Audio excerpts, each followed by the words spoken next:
Fee reimbursement పథకానికి విరుద్ధంగా విద్యార్థుల వద్ద ఫీజులు వసూలు చేయాలని హైకోర్టు ఇచ్చిన తీర్పును రద్దు చేయాలని బీసీ సంఘాలు డిమాండ్ చేశాయి. జాతీయ బీసీ సంక్షేమ సంఘం వర్కింగ్ ప్రెసిడెంట్ రాఖ్య అరుణ్ కుమార్ అధ్యక్షతన జరిగిన సమావేశంలో ఆర్ కృష్ణయ్య పాల్గొన్నారు.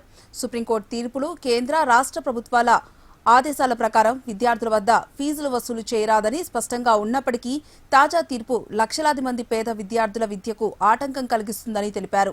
ఫీజులు చెల్లించే సామర్థ్యం లేకే విద్యార్థులు ఈ పథకంపై ఆధారపడుతున్నారని అన్నారు. ఈ నెల 8న రాష్ట్ర వ్యాప్తంగా నిరసనలు, ర్యాలీలు నిర్వహిస్తామన్నారు. విద్యార్థుల భవిష్యత్తును దృష్టిలో పెట్టుకుని ఫీజు రియంబర్స్మెంట్ పథకాన్ని కొనసాగించాలన్నారు. మొన్న హైకోర్టు ఇచ్చిన తీర్పు చాలా బాధాకరం. ఎందుకంటే గతంలో సుప్రీంకోర్టు, హైకోర్టు చాలా తీర్పులు చెప్పాయి. విద్యార్థుల వద్ద ఫీజులు వసూలు చేయరాదు. సుప్రీంకోర్టు తీర్పు చెప్పింది, 4 సార్లు చెప్పింది. కేంద్ర ప్రభుత్వం చెప్పింది, యూజీసీ చెప్పింది, రాష్ట్ర ప్రభుత్వం కూడా 100 సర్కులర్లు ఇచ్చేసింది, జీవోలు ఇచ్చింది. జీవో నెంబర్ 18, జీవో నెంబర్ 50 ఇచ్చి ఈ విద్యార్థుల దగ్గర ఫీజు వసూలు చేయొద్దు.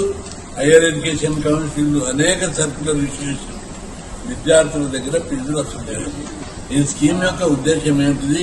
At the time of admission ఫీజులు కట్టే స్తోమత లేని వీళ్ళ దగ్గర ఫీజులు వసూలు చేయొద్దు అని కన్వీనర్ కోర్టునే బాజాప్తా రాసి పంపుతున్నారు.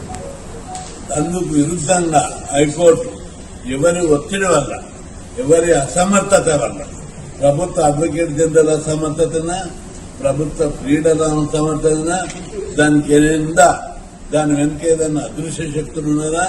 కానీ హైకోర్టు తీర్పు మాత్రం లక్షలాది మంది బీసీ, ఎస్సీ, ఎస్టీ, మైనార్టీ, అగ్రకులాల పేదల జీవితాలను నాశనం చేసే విధంగా, చదువుకోకుండా చేసే విధంగా